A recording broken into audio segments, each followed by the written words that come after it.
Every family has its odd man out, the one that just doesn't seem to fit in. And in the family of Victorian campaign medals issued in the last half of the 19th century, the Ashanti Star is just that. Odd. The Fourth Anglo-Ashanti War was a brief, nondescript conflict that took place in late 1896 and lasted a scant 6 weeks, in which not a single shot was fired in anger. Following the Third Anglo-Ashanti War, covered in episode 19 of this series, the British again advanced into the Ashanti Kingdom on the 26th of December 1895. The official reason was to collect non-payment of the 50,000 ounces of gold promised in the Treaty of Formina, signed in July 1874 at the end of the Third War, but, more importantly, the British wanted to keep French and German forces out of the Ashanti territory and were anxious to conquer the Ashanti once and for all.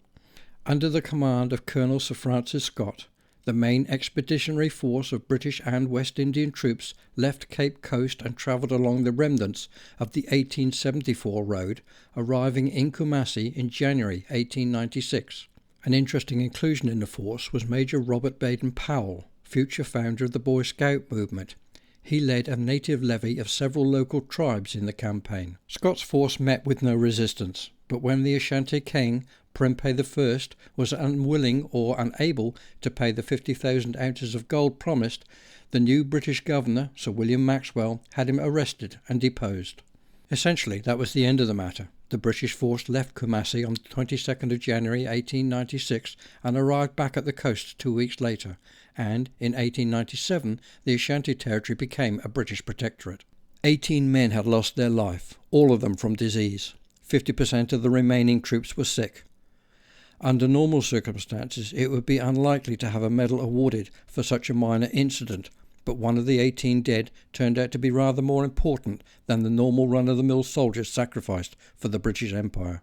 Prince Henry of Battenberg was born on the 5th of October 1858, a minor royal of the House of Hesse in what is now Germany. On the 23rd of January 1885, Henry was married to Princess Beatrice, the fifth daughter and youngest child of Queen Victoria.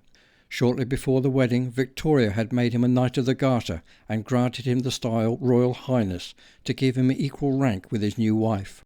As befit most royal men of the day, his appointment and promotion in the army was swift. On the 22nd of August 1885 he was made Honorary Colonel of the 5th Volunteer Battalion, the Hampshire Regiment, and was made Lieutenant Colonel in the Army on the 21st of June 1887.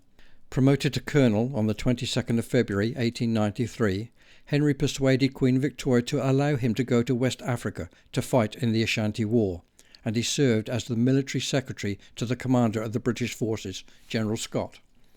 Unfortunately, Henry contracted malaria when the expedition was 50 kilometres from Kumasi.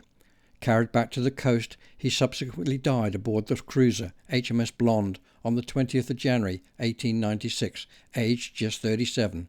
He was one of the 18. Princess Beatrice was devastated by her husband's passing, probably not helped by the fact of it being such a pointless death in a minor war, and it is possible that in order to elevate the conflict into something worth dying for, someone in authority, maybe even Victoria herself, suggested a medal be awarded for the campaign. Later that year, the medal for the Fourth Anglo-Ashanti War, officially referred to as the Second Ashanti Expedition, was authorised and awarded to all those who took part. Some 2,000 medals were issued to forces who qualified and included the 2nd Battalion of the West Yorkshire Regiment and a composite battalion consisting of between 16 and 26 men from each of the 3 regiments of Foot Guards and from 8 different infantry regiments. The designer of the medal is somewhat of a mystery, but believed to be the work of Princess Beatrice herself. It consists of a bronze 4-pointed star superimposed on a saltire cross. It is 38mm wide. The obverse features a central medallion in the centre of which is the imperial crown, surrounded by a raised ring with the word Ashanti in the top half and the date 1896 underneath. The reverse is very plain, with a central circular recess, within which is the inscription, "From the Queen." The medal is suspended from its ribbon by a loop and a ring. The ribbon, which is 31mm wide, is yellow with 2 black stripes. The medal was issued unnamed, except those to the members of the 2nd Battalion, the West Yorkshire Regiment, whose colonel had the medals engraved at his own expense. When thinking about this medal's place in the family of Victorian campaign medals, one cannot help but compare it to its more illustrious cousins, most of which are beautifully designed and made from fine silver. They were awarded to men who faced terrible conditions, sometimes for years on end, with the very real possibility of grievous wounds or death. I think it is no coincidence that this medal, its nearest relative, is the Kabul to Kandahar Star. Both are made from bronze, not silver. Both made by Messrs. Henry Jenkins of Birmingham rather than the Royal Mint.